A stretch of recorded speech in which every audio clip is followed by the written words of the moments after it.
at bbcworldservice.com. Health Check with Claudia Hammond. We'll be looking at the current outbreak of cholera in Zimbabwe and asking how staff in emergency departments in hospitals can help reduce crime rates by keeping records of where in a town or city a patient got their injuries. This is the BBC World Service, the world's radio station.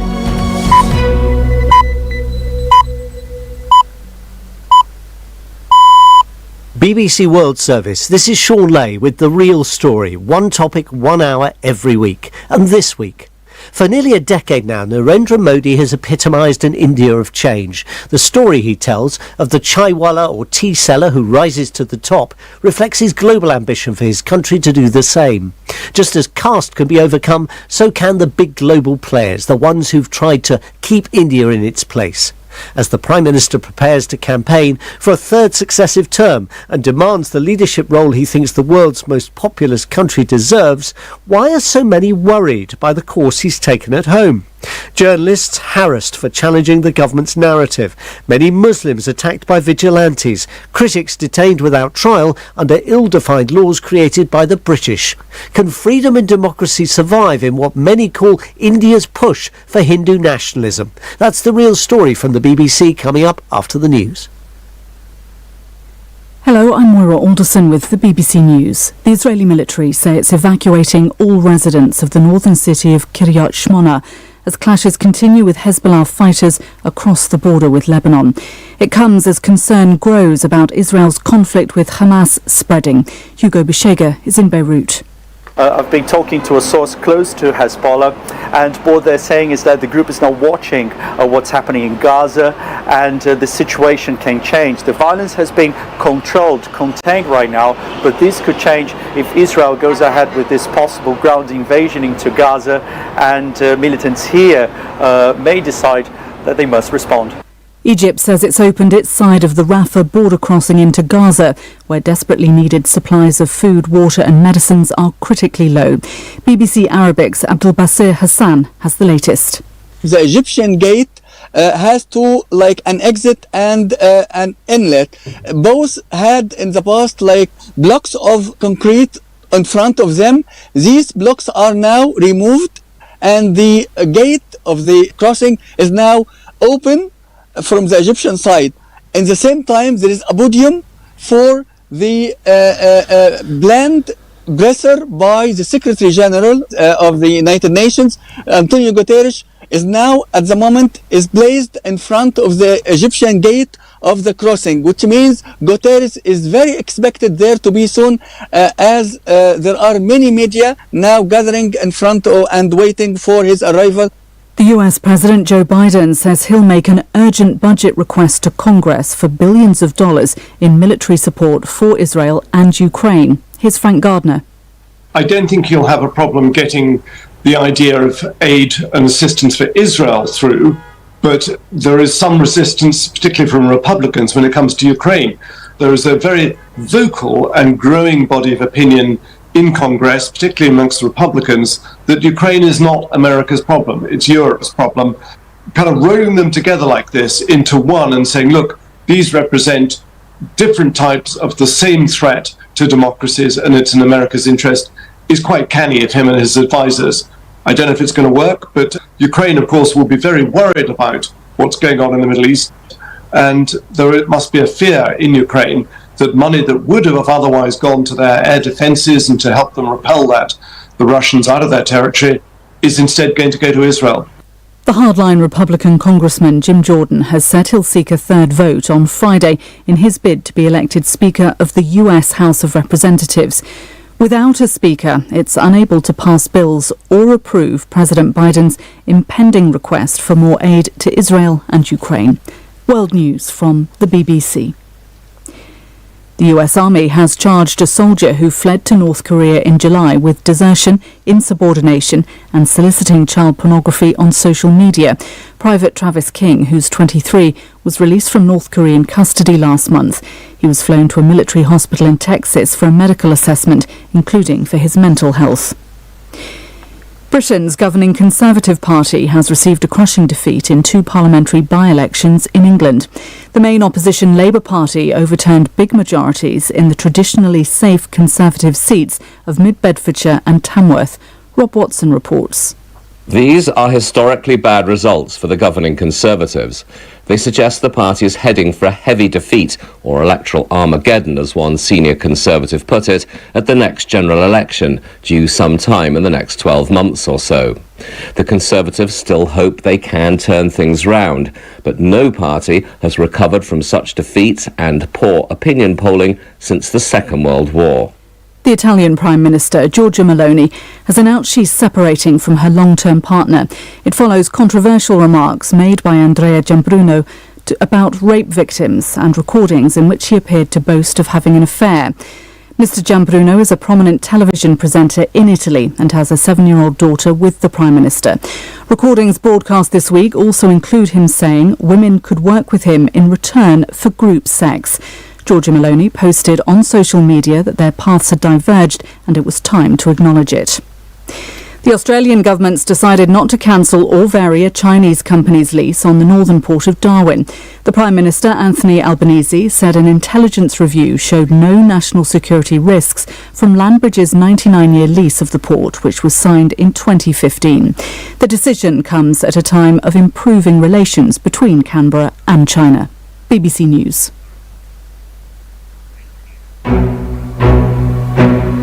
This is The Real Story from the BBC. I'm Sean Lay with your weekly exploration into a story that's making news and changing lives. And this week, India is the world's largest democracy, but are personal liberties such as freedom of speech under attack? The Prime Minister, Narendra Modi, in power for the last 9 years, says he hasn't abandoned the values that inspired India's fight for freedom. हमने सिद्ध किया है democracy can deliver और जब मैं deliver कहता हूं तब We have proved that democracy can deliver. Any caste, creed, religion or gender-based discrimination has no place in our society. Critics say the ruling BJP proudly promotes India's Hindu identity, but at the expense of its minorities. Indian Muslims, the largest, say they are paying the price. I do happen to be somebody who has been very vocal consistently in her criticism of Prime Minister Narendra Modi, besides of course the fact that I'm a woman and a Muslim woman at that, a community that is at the receiving end of persecution. A police operation earlier this month targeting a single online news site involved 30 simultaneous police raids. Many Indian journalists say this is a continuation of a government attack on independent press. The messaging is clear to the media. We are after you and the threats are escalating and we are not going to stop this whole process of intimidation at any step. However, prominent members of Mr. Modi's party say it's a conspiracy theory with no basis in fact. There has been a concerted campaign to project Narendra Modi as some sort of a fascist ogre in India, and that to suggest that India is certainly going in the path of authoritarianism and a Hindu majoritarian government. This is certainly the case, and a lot of bad publicity has come about. Narendra Modi's admirers say he's given India back its self-confidence, but in doing so, is he undermining Indian democracy? Is his brand of nationalism weakening the bonds that turned a continent of differences into a single nation?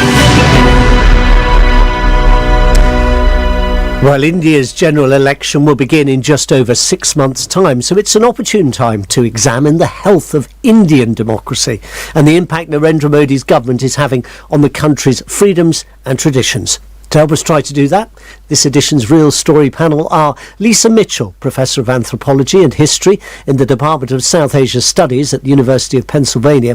She's the author of a recent book, Hailing the State, Indian Democracy Between Elections. She joins us today from the US Midwest, Madison in Wisconsin. Professor Mitchell, welcome to The Real Story. When you think of India, what memory or association comes most powerfully to mind?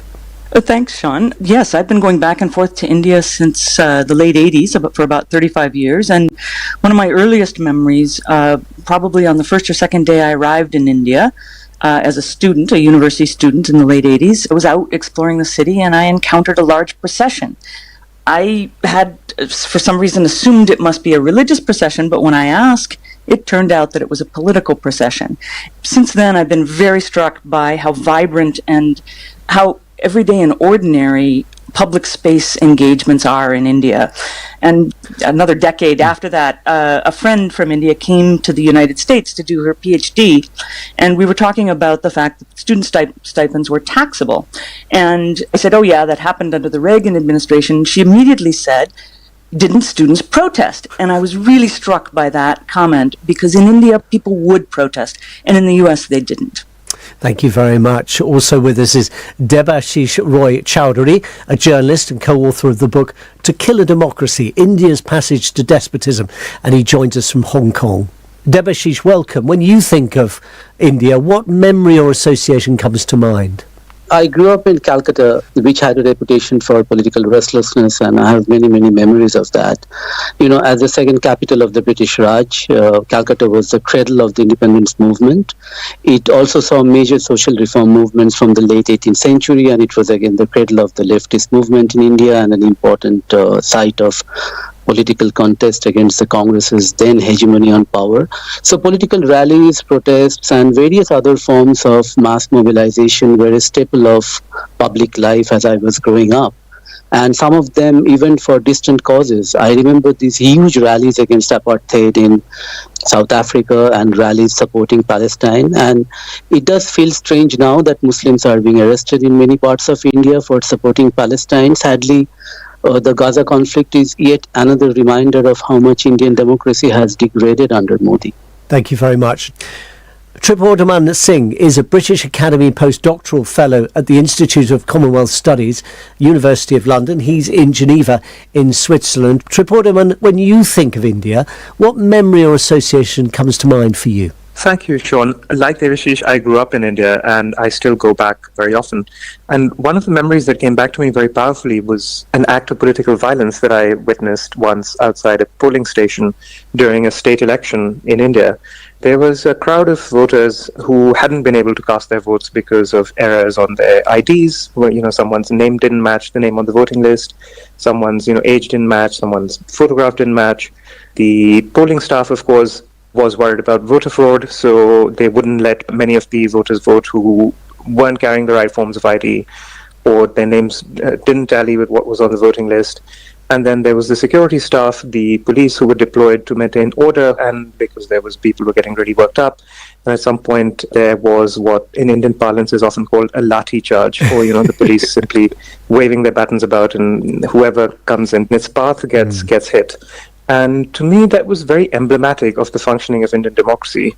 Everyone was right in and of themselves. It was very hard to decipher who was at fault or what exactly was going wrong. Everyone had good reason to do what they were doing. And yet the end result was not quite as democratic as one would expect or one would want. Tripurdaman, thank you very much. I should say that in preparing this edition of The Real Story, we approached about a dozen people inside and outside of India to take part. They all declined, a number of them referring to the sensitivity of the subject matter as a reason for that. Now, India today is one of the fastest growing economies in the world. It's a very varied country in wealth and poverty, in faith and ethnicity, in language too. Creating a nation which could embody difference was one of the biggest challenges it faced when the subjects of empire became the citizens of the Republic of India as the chimes of midnight heralded the start of Independence Day, August the 15th, 1947, captured in the words of its founding statesman, Jawaharlal Nehru. Long years ago, we made a tryst with destiny, and now the time comes when we shall redeem our pledge, not wholly or in full measure, but very substantially. At the stroke of the midnight hour, when the world sleeps, India will awake to life and freedom. Well, the constitution that India adopted 3 years later in 1950 guarantees equality before the law and freedoms of speech, assembly, movement and many others. Yet in 1975, Indira Gandhi, Nehru's daughter, declared a state of national emergency and for nearly 2 years ruled by decree, censoring the press and locking up political opponents in the process. Since Narendra Modi was first elected in 2014, there have been questions over his party's commitment to India's secular constitution, which protects every citizen regardless of faith. When Mr. Modi arrived in Washington on a state visit recently, he was asked about free speech and discrimination in today's India. हमने सिद्ध किया है democracy can deliver, और जब मैं deliver कहता हूं तब caste, creed, religion, gender. We have proved that democracy can deliver. Any caste, creed, religion or gender-based discrimination has no place in our society. If there is no human value, humanity or human rights, then that is not a democracy. When you accept democracy, there cannot be any kind of discrimination. इसलिए जब आप democracy कहते हैं, discrimination का कोई सवाल ही नहीं उठता है. Professor Lisa Mitchell, you've written a book about Indian democracy between elections. How is that reflected in Indian democracy? How lively is Indian democracy when there isn't an election in the offing? There's a long history of non-violent uses of public space as a form of representation that dates back to the colonial period, and many of these practices were popularized by Gandhi, but they actually predate him. So things like hunger strikes or sit-in demonstrations in front of government offices, padyatras, or what we can call processions or long-distance pilgrimages to seats of power. These were all things that British colonial administrators didn't like, and they tried to insist that Indians represent themselves as individuals rather than resorting to collective forms of assembly. But they didn't like it because it was so effective. There's actually a sense of grudging admiration for the ability of large groups to non-violently coordinate themselves in public space. And this is a legacy that's definitely been carried on. And even today, since independence, the use of public space to hold elected officials accountable to their campaign promises is still very, very common. And it does happen, doesn't it, that you have protests on the streets which force government to change policy. I'm thinking most recently the farmers, who seem to get Mr. Modi to do what he originally hadn't wanted to do. Absolutely, and I think the farmers' protests are a very good example of the way that large groups can affect change and can hold the government to commitments that they'd previously made and maybe perhaps hadn't carried out. In the case of the farmers' protests, this was something that was implemented without any parliamentary discussion, and it was implemented quite quickly, and large groups rallying in Delhi were able to overturn those laws. Mr. Modi leads the BJP, or Bharatiya Janata Party, which can be translated as the Indian People's Party. BJP is a Hindu nationalist party. Critics say that it's fostered an environment hostile to minority groups in the country, in particular for Muslims. Vigilante groups have targeted individual Muslims, especially over the treatment of cows, an animal which is sacred to Hindus. Now, in 1947, India was split into two nations at independence, Hindu-majority India and Muslim-majority Pakistan. There are 1.3 billion people in India, 80% of them are Hindu, 14% Muslim. But of course, in a country so large, that's still 172 million people who are Muslim. Rana Ayub is an Indian investigative journalist. She also happens to be Muslim, but she believes the Indian government sees her as a threat. Clearly, the way the Indian government is coming after me to silence me and my voice, which means that my voice does resonate and that my voice does matter and that my views do count. I do happen to be somebody who has been very vocal consistently in her criticism of Prime Minister Narendra Modi, besides, of course, the fact that I'm a woman and a Muslim woman at that, a community that is at the receiving end of persecution. That's the Indian journalist Rana Ayub. Debashish Roy Chowdhury, what is the case for suggesting that the environment, particularly for religious minorities like Muslims and Christians, has become more hostile in recent years? There is a concerted campaign of daily humiliation, demonization and brutalization of minorities, especially Muslims. And it is effected both by the government through political messaging and action and through non-state actors like vigilante groups allied with Modi's governing party. Lynchings happen so frequently in India today that or that they are not even being reported by the mainstream media anymore. So how do we know they're happening? If you follow the social media, if you follow news from the states, then you would know. Tripodhaman Singh, I mean, the Indian constitution says it protects everybody's rights equally and is supposed to be a secular constitution. Is that coming under strain? First, I don't think the Indian constitution is as secular as it's made out to be. You know, the very recognition of religion and caste in constitutional and legal structures ensures that it's not secular in the sense that people in Europe often tend to use the word. So the first point is that. The second is, yes, I think there has always been a wide gulf between the kind of rhetoric of secularism that Indian politicians and leaders have spouted and the lived reality of India's citizens, and that gap is, if anything, only growing as time passes on. And there's also no denying that India's minorities feel under threat or feel persecuted or feel pressured. But on the other hand, I do think that many of these questions that are now taken to symbolize the kind of breaking of India's secular consensus, that is the question of religious law. The personal laws of the Hindus are different from the personal laws of the Muslims. Those are laws governing inheritance, divorce, marriage, succession, and so on and so forth. The enshrinement of these type of what they call cultural rights at the expense of effective political representation is one of the things that's very wrong with Indian politics. And so I think all that these laws lead to is they lead to stigmatization and prejudice against religious minorities without actually giving them any substantive benefit at all. So I do think these laws and these sort of legal mechanisms were up for renegotiation, were up for a national conversation. It's just that it's happening in this atmosphere of violence and intimidation, which is a sad thing. What is it about the Prime Minister individually, and therefore his party, which tends to provoke these kinds of accusations that somehow he is contributing to a changed environment? I think two things. First, of course, there is a long historical tradition of governments in India trying to dominate the information system. So trying to control information flows, trying to influence information flows, trying to make sure that whatever narratives take precedence in public discourse come from the government side or show the government in good light. And in that sense, Modi is not as much of a departure from the norm as he's often made out to be. This is historically been the case across the board. But secondly, of course, there are very particular things as well. Modi, if you read people who write about him, the idea very much is Modi very early on in his political career, having faced a very hostile media in the aftermath of the Gujarat riots and his, role in them. Many have accused him of turning a blind eye.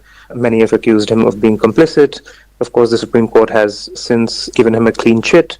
And so there is apparently a very strong aversion that Prime Minister Modi himself has, having faced that level of hostility very early on in his career, and then become Prime Minister in a sense by utilizing the power of the social media, bypassing traditional channels of information, bypassing traditional purveyors of knowledge and opinion. In that, he, in a sense, marks himself out. I did speak to Swapan Das Gupta, national executive member of the ruling party. In this first excerpt from our conversation, I asked him about the treatment of minorities under Mr. Modi's watch. There have been points of friction, and I think the point of friction has arisen in the case of Muslims over the question of beef. This is a very touchy subject in India, and there are people, I'm afraid, who tend to be rather intolerant of others eating beef. So and there have been vigilantes, and I think this is something where the state governments should be quite proactive in trying to stamp out anything which happens.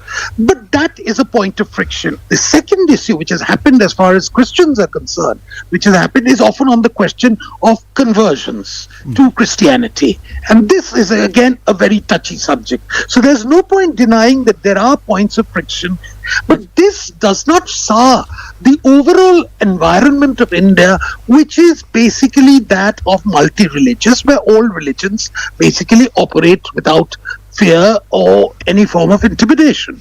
I wanted to ask you one specific example of this. The government came in with its Citizenship Amendment Bill, which means that anyone, providing they come from Pakistan, Afghanistan or Bangladesh, can, over a period of time, become an Indian citizen.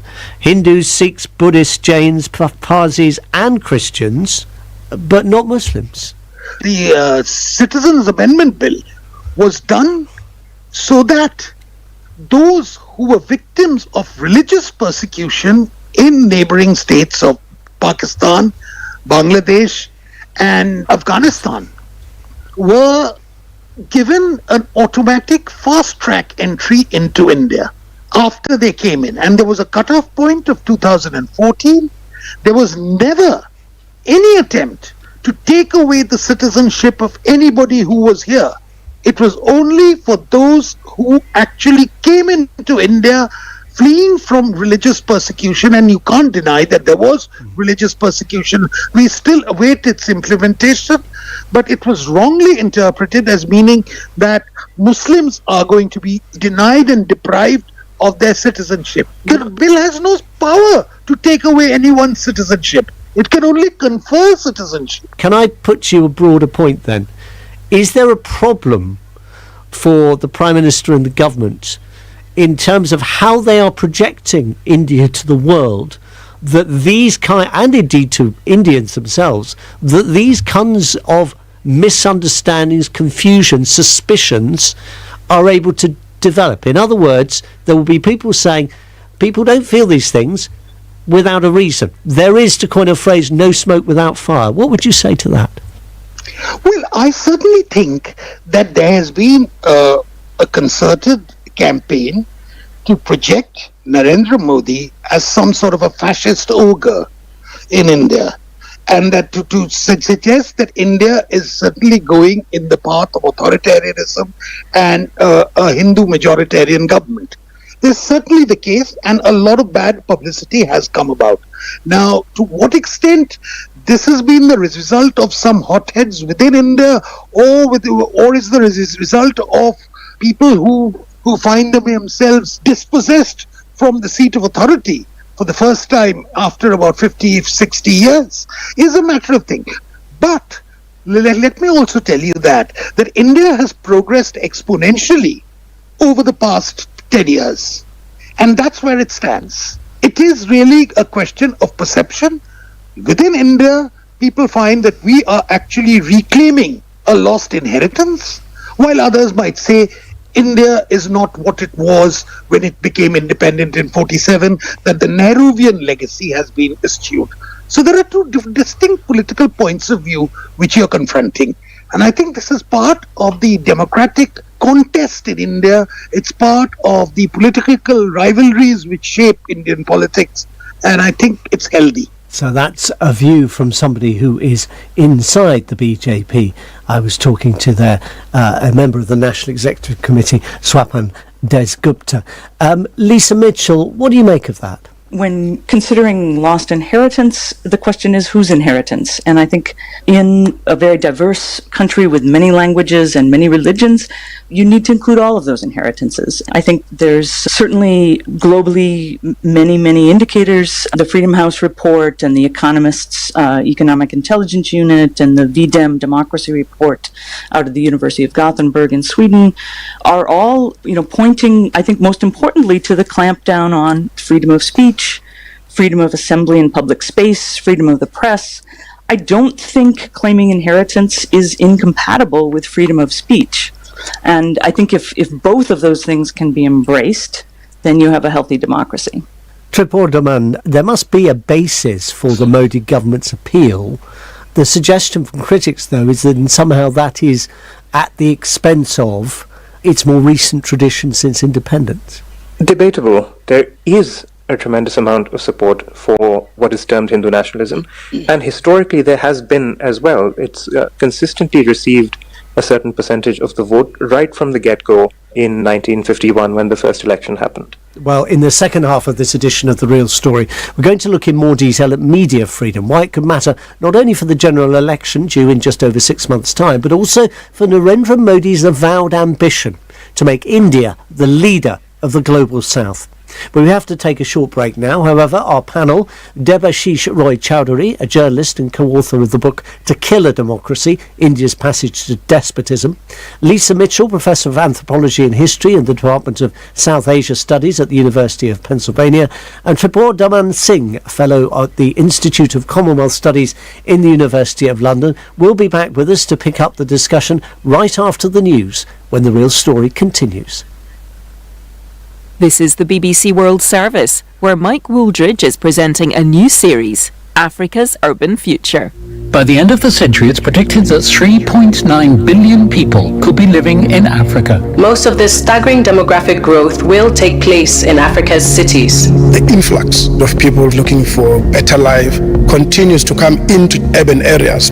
Episode 3 of the series focuses on two of South Africa's biggest cities, Johannesburg and Cape Town. Our federal grant allows us to build in the region of 2,000 fully subsidized free homes per year. But our waiting list in Cape Town is 600,000 people long. You just need to do the sums. I'll be finding out how the cities might cope with the fastest urbanization in human history. Africa's Urban Future. Tuesday at 8:30 and 19 GMT. Or listen now wherever you get your podcasts.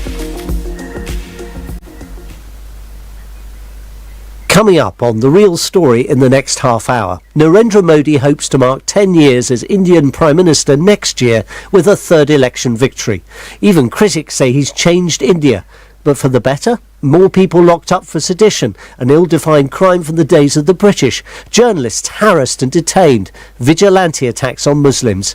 India's ready to lead developing nations, Mr. Modi says, but lead them where? That's after a summary of the news. BBC News with Moira Alderson. The UN Secretary-General is in northern Sinai to appeal for the Rafah crossing to Gaza to be opened. Desperately needed supplies are ready to be delivered, but aid agencies say they fall short of what's needed. Israel is evacuating the small northern city of Kiryat Shmona amid continuing clashes with Hezbollah militants operating from Lebanon. There have been fears that the violence could lead to the Gaza conflict spreading. President Zelensky says continued support from the United States meant terrorists wouldn't defeat democracy. He was speaking after Joe Biden said he'd asked Congress for billions of dollars of aid for Ukraine and Israel.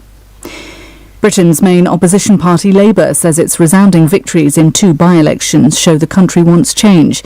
The governing Conservatives lost big and long-standing majorities in both seats. The US soldier who fled to North Korea in July has been charged with desertion, subordination and soliciting child pornography. Private Travis King hasn't said why he deserted. Australia will allow a Chinese company to continue running the port of the northern city of Darwin. The port has a central role in defence, but the government said the company's lease carried no security risks. The International Olympic Committee has dismissed President Putin's accusations about ethnic discrimination as unfounded. His comment followed a ban on the Russian committee for recognising organisations in parts of Ukraine that Russia illegally occupies. Police in Brazil are said to have recovered 8 of the machine guns stolen from an army base earlier this month. 13 weapons are still missing. There are fears they could fall into the hands of armed gangs. The Italian Prime Minister, Giorgia Meloni, is separating from her partner after remarks he made about rape victims. Andrea Giambruno had also boasted about having an affair. BBC News. You're listening to The Real Story from the BBC World Service with me, Sean Lay. In this edition, we're examining Indian democracy and the extent to which it's proved resilient during the 9 years Narendra Modi and the BJP, a Hindu nationalist party, has been in power. He's up for re-election next year, but is already looking beyond victory to India's global role. We're joined on the programme by Debashish Roy Chowdhury. He's a journalist and co-author of the book To Kill a Democracy, India's Passage to Despotism. He joins us from Hong Kong. Joining us from the United States in the Midwest, Madison, Wisconsin, is Lisa Mitchell, Professor of Anthropology and History at the University of Pennsylvania. She is the author of a recent book, Hailing the State, Indian Democracy Between Elections. Also with us, Tripur Daman Singh, a British Academy postdoctoral fellow at the Institute of Commonwealth Studies, University of London. He is joining us today from Geneva in Switzerland. The BBC is itself subject to an investigation at the moment. In January of this year, the BBC broadcast, in the UK only, India, the Modi Question. It's a TV documentary examining what contribution, if any, Narendra Modi made to the anti-Muslim riots in Gujarat in 2002. He was Chief Minister in the state at the time. In February, the BBC's offices in Delhi were visited by Indian tax inspectors.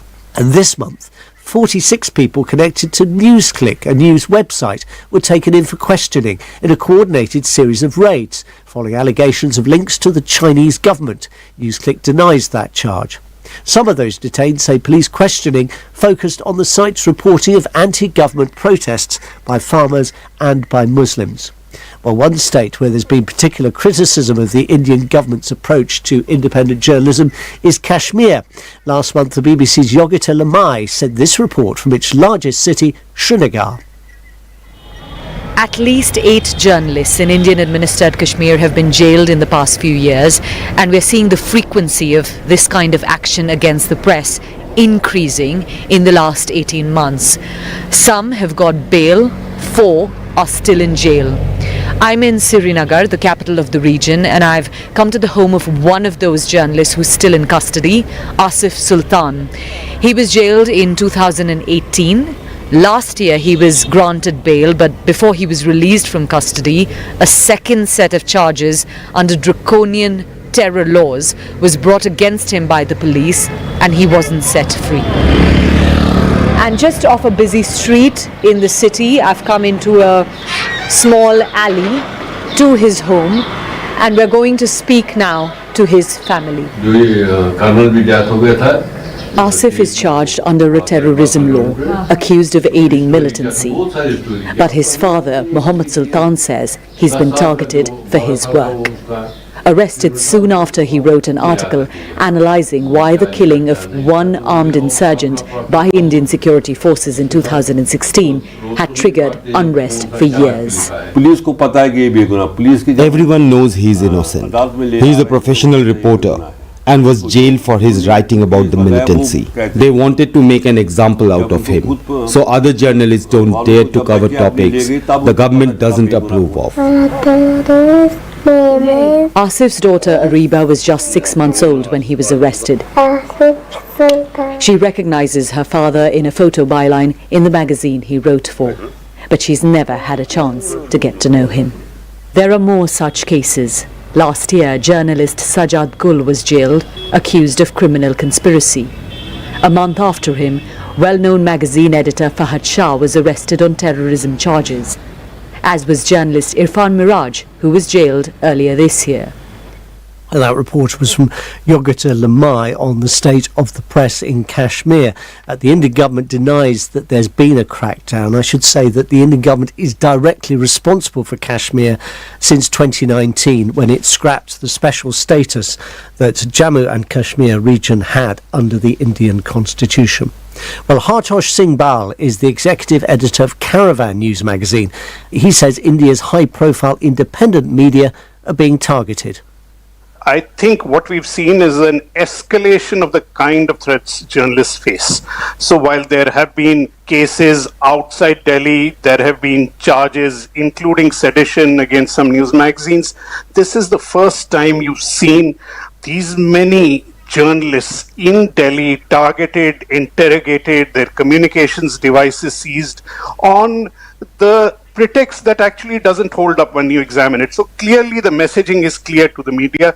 We are after you and the threats are escalating, and we are not going to stop this whole process of intimidation at any step.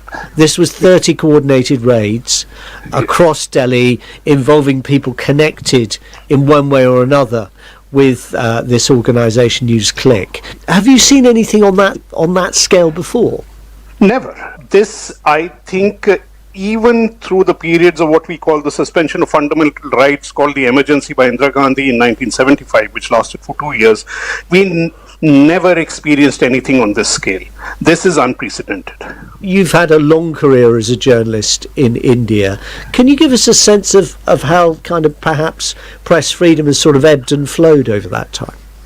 Well, look, it's not as if India has a great history of press freedom, but there has still been rambunctious press that was able to take on the government and criticize it.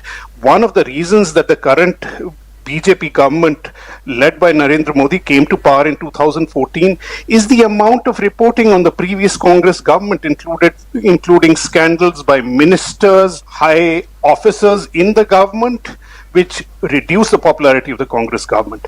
Subsequently, nothing of that scale is possible because the Modi government has acted in a concerted fashion through owners who have large business interests, who are easily coerced by a government in a semi-liberalized economy, also through owners who share the ideological sort of perceptions of this government. This together has ensured that mainstream media is almost all a propaganda outfit for the government, even though it is in private hands. That's Hartosh Singh Bal, Executive Editor of Caravan News magazine. Tripodaman Singh, the argument about media ownership, that makes somehow the independent media more vulnerable to government pressure than in the past. Do you buy that? To an extent, yes.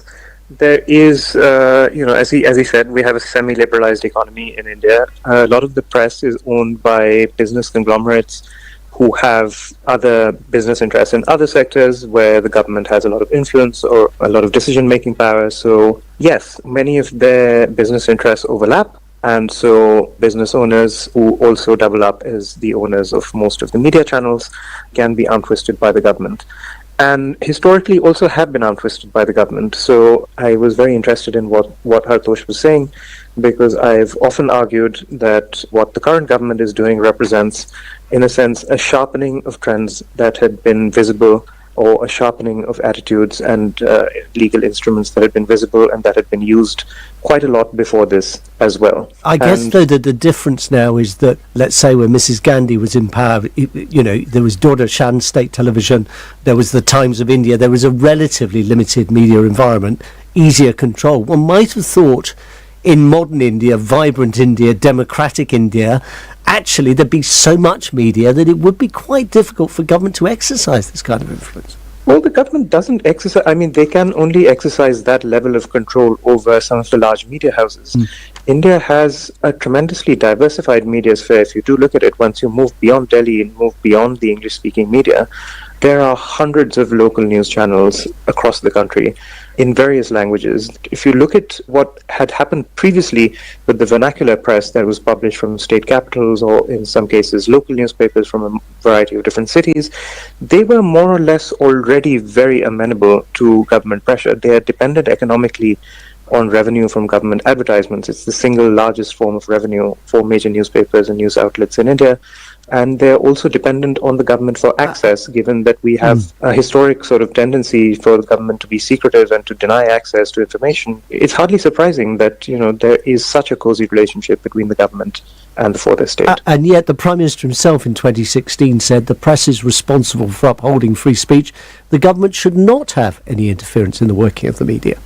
Yes, but these Indian Prime Ministers have been saying this right from 1947. I wrote a book on the First Amendment to India's Constitution, and these are exactly the issues that popped up even then. You have Prime Minister Nehru himself saying the press should be free, we shouldn't interfere, so on and so forth. But actually behind the scenes, working to create legal instruments, constitutional mechanisms through which free speech can be curtailed. So it's not very different, and we shouldn't simply go by this rhetoric alone. But there's deeper historical context to this, and deeper tendencies within the Indian state that are articulated in this way. So I want to bring in Lisa and Debashish in a moment, but just before that, I want you all to hear what Swapan Dasgupta had to say about this. He's the former BJP parliamentarian. We heard from him in the first half of the programme. Prior to getting into politics, he was himself a journalist, so he's now a supporter of Narendra Modi's government, a member of the National Executive Committee of the ruling BJP. So how does he respond to complaints from fellow journalists? There have been allegations and there has been some outcry about the truncation of space in the media for journalists. I am inclined to be a bit skeptical about this because I think the entire business is really quite political. What is happening is in India, number one, you've seen the media often try to take the space of the opposition, which is not his business. But nevertheless, that will always be condoned. The second issue is there is a large amount of resentment at the fact that privileges which had been taken for granted are no longer there. And finally, there is this issue of accountability. The media operated in an environment where the media itself was not very accountable. For example, there was some kerfuffle over the arrest of some people who were accused of having links with China. Now, those who are familiar with the West will know the accusation of China having deep tentacles into various institutions is not unique in any way. And various countries, including in the United Kingdom and in Australia, have warned about it. So I don't think that in itself actually impinges on the freedom of the press or the freedom of the media. No, I don't think so. What journalists say is that this is an example of something that has happened under the BJP government over a period of time, that there's been a chilling of the environment in which journalists operate. I don't think to lump the entire media into one which is being targeted, which is being pilloried, and which is being persecuted by the BJP is correct. Now, the reality of the situation is that there are a lot of people who were taken in for questioning and later released at the end of the day. Now, the issue with there was not so much about who contributed, but those who were actually responsible for the financing of the thing. Now, the issue there is not criticism of the government. The issue there was to what extent their views, their opinions, their stance was being molded by people who had a particular relationship with the People's Republic of China. So it's just a coincidence then that this magazine that is being prosecuted in this way also happens to include a lot of journalism that is critical of the BJP. That's just a coincidence. No, the point is that people have not been prosecuted. Only 2 people have been prosecuted. The rest were questioned about their links. And nothing else has happened to them. So it's a web portal which has been anti-BJP, which has a certain sympathies with a certain faction of one of the communist parties. But that's all right. That itself was not the issue. I mean, there are various other news portals, television channels, etc., which have their particular political inclinations. Not all of them are pro-BJP. A lot of them are viscerally opposed to the BJP, and they continue quite merrily. Can I put this in the context of a wider point that has been made, and that is in the use of the sedition charge, and that had gone up over that period when the BJP came to power, a significant rise. The sedition law predates even India's constitution. It is one of those executive powers that has very few limitations imposed on it. Should we not be concerned if there is such a significant rise in the number of people being detained under it? I think we should be very, very concerned. I think the sedition law is archaic. The sedition law should be done away with. It's used very casually by rather flat-footed policemen who sometimes don't know what exactly to do. But the important thing about the sedition law, that it's been misused against those who are not merely critical of the BJP, but there are those who are critical against certain state governments. It's been used indiscriminately, and I think it's a cause for concern and worry. Swapam Dasgupta of the BJP. And Debashish Roy Chowdhury, I wanted to pick up on that question of the sedition law. There was some statistics earlier in this decade suggesting that its use had gone up by something like 38 to 40%. What is the concern about the way those powers are being deployed? Yes, so Sapan for once is right. The sedition law is widely used, not just by the BJP, but even by state governments sometimes, and it's not new, and we should do away with it. But here I would like to say that the use of sedition laws, these raids, which we have seen on BBC and NewsClick, these are only a small part of the larger pattern of media control. What Hartosh and Tipurdaman said earlier, I would like to reinforce that.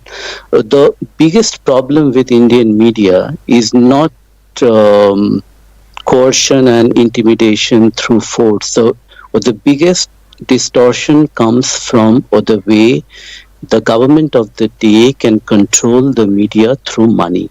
And that happens through business favors, licenses, etc., tax rates or benefits, and government ads. Government ads have become extremely important in newspapers and media organizations' income streams. So, and this is where it is really worrisome that government, and not just the Modi's government, but the state governments do this as well. So what do you make of Tripodhaman's argument that this is kind of in a longer tradition? It was ever thus in India. Yes, so it is part of a longer tradition, but like all other components of democratic degradation in India, this pathology has also intensified in the Modi years. Tripodhaman Singh, is that essentially what you're saying as a kind of defence of what's happening under the Modi government? Look, if this is being done, it has always been done by Indian governments. There's nothing new, and it's not undemocratic because it's been done under governments in India's democracy. Yes, I mean, I'm not trying to defend the Modi government as such. My point is that, as Devashi said, this government, in a sense, represents an intensification or a sharpening of trends that have been visible throughout India's history. And there is a path dependency to this. So politicians are constrained by the powers that they've been handed down, by the expectations that previous generations have defined as to how politicians should function, and by sort of historical memory or deep state inertia or deep state. You could call it inertia, you could call it tendencies, you could call it ideas. There was this incredibly interesting book by, and Devashish might have read it, by the Indian journalist Josie Joseph, called Silent Coup, on misuse, on the use and misuse of India's intelligence agencies and police forces, and literally the manufacture out of thin air of cases, sometimes of sedition, but even of terrorism, and so on and so forth. So it's not exactly that it was ever thus, but that there is historical memory, there is historical trajectory, there is path dependency, and Modi is not someone, and the BJP is not a power that has just appeared out of nowhere and completely forced the Indian state to do a 180-degree turn. Narendra Modi's case for re-election next year is based in part on the country's economic success, also on its record of improving living conditions among some of the poorest Indians. Increasingly, he wants India to be seen as a global player. Last month he hosted his fellow leaders of countries making up the G7 in Delhi. America values him as an ally against China. Mr. Modi himself wants to lead the countries of the global south. And Lisa Mitchell, in that context, is that partly why people are paying so much attention to India right now? Because it's not China? Well, certainly, and I think we can actually link the freedom of speech to questions of economic growth, in the sense that we can see the tolerance for freedom of speech very much an index of the confidence of an administration. And just to link this back to the earlier discussion, I think we can look at the Reporters Without Borders World Press Freedom Index of 2023, which I think Tripodhaman has made a good point that the Modi administration is building on a longer tradition. At the same time, over the last year alone, Reporters Without Borders have pointed to the fact that press freedom in India has gone from problematic to very bad. India has actually dropped from 80th out of 180 countries in 2002 to 161st out of 180 countries today. And just in the last year, it's dropped an additional 11 places from 150th to its current rank of 161st. And they report that India is actually one of the world's most dangerous countries for the media, with an average of 3 or 4 journalists killed in connection with their work every year. So I think, just to link this to the question of economic growth, I think there is nothing incompatible between freedom of speech and economic growth. And if an administration is truly confident, then they should have no problem tolerating freedom of speech. Tripodman Singh, joining us from Geneva, what do you make of the argument that in some ways some of these criticisms of India inside the country could have a damaging impact on the Prime Minister's ambitions for India's role outside? In other words, its desire to be the leader, for example, of the global south? They very much can. That is one of the reasons why the government is so sensitive to these kinds of criticisms, because it is something that can be used outside to damage the Prime Minister's standing or India's standing, because a lot of India's normative power, a lot of its soft power, rests on its status as a democracy, and a lot of the Prime Minister's global stature rests on the idea that he is the Prime Minister of a democratic country, of the world's largest democracy. That's something that has given India a tremendous standing in the global south and has contributed to the image that Modi is trying to build now. But equally, again, this is something that Nehru was trying to do back in the 1950s as well, which is to position India as the leading voice of the global south. And to do that, there's a lot that is riding on India's image and the Prime Minister's image of both of India being a democracy and the Prime Minister being the leader of the world's largest democracy. And that is actually one of the major reasons that the government is so sensitive to much of the domestic criticism that builds up, because the idea is that it is, in a sense, these critics are somehow influenced by or are in league with India's quote-unquote external enemies, and this is simply a ploy to somehow deny India, to dent its global image and to deny it its sort of rightful place in the world. The immediate challenge it faces, of course, Lisa Mitchell, the BJP, and therefore Mr. Modi, is whether or not it can win next year's general election. There are signs of something of a revival for the Congress party, which was for so long the dominant political force in India. Has it the potential to be a threat, or is it still too weak? My own sense is that the most vibrant opposition is not coming from older parties like the Congress parties or even the older left parties, but rather from regional and subnational and largely linguistic-based parties across the south, Telangana, Andhra Pradesh, Tamil Nadu, even Karnataka, which had been a BJP stronghold, was defeated. The BJP was defeated this past May, as well as Bengal and Orissa, possibly even Maharashtra. Now, these are regional parties, and it's harder for them to form a coalition across. But if you look back, even in what was hailed as a landslide victory for the BJP in 2019, they actually only garnered 37% of the popular vote. But because of the Indian parliament, the structure of the first past the post, they garnered more seats. They garnered a majority of seats, but the actual support for the BJP is not as large as it appears. Debashish, do you want to just come in on that thought about the prospects for the general election next year? It will largely depend on how this myth-making about Modi continues. For example, I would like to link this to the discussion that we were having on the economy earlier, and there is a lot of propaganda and myth-making about Modi's handling of the economy. The numbers do not bear out the fact that India is doing tremendously well on the economy front. For example, you mentioned that poverty has decreased, but World Bank data shows that poverty has been increasing in India. It's not decreasing.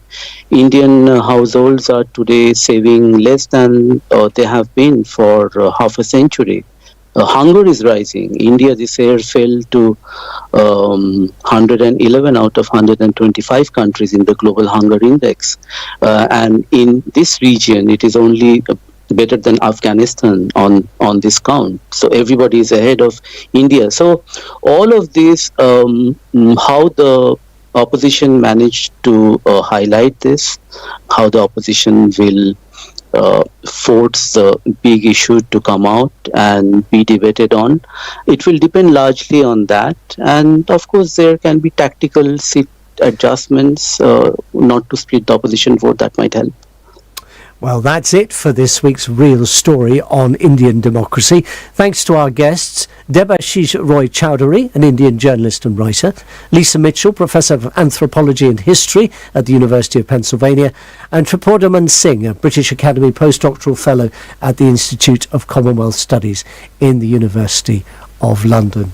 Don't forget you can find previous editions of The Real Story on either our podcast feed or the BBC Sounds app. But for this week, from me, Sean Lay, and our producers Ellen Otson and Ramila Dasgupta, that's The Real Story. Thanks for your company. Do join us again next time.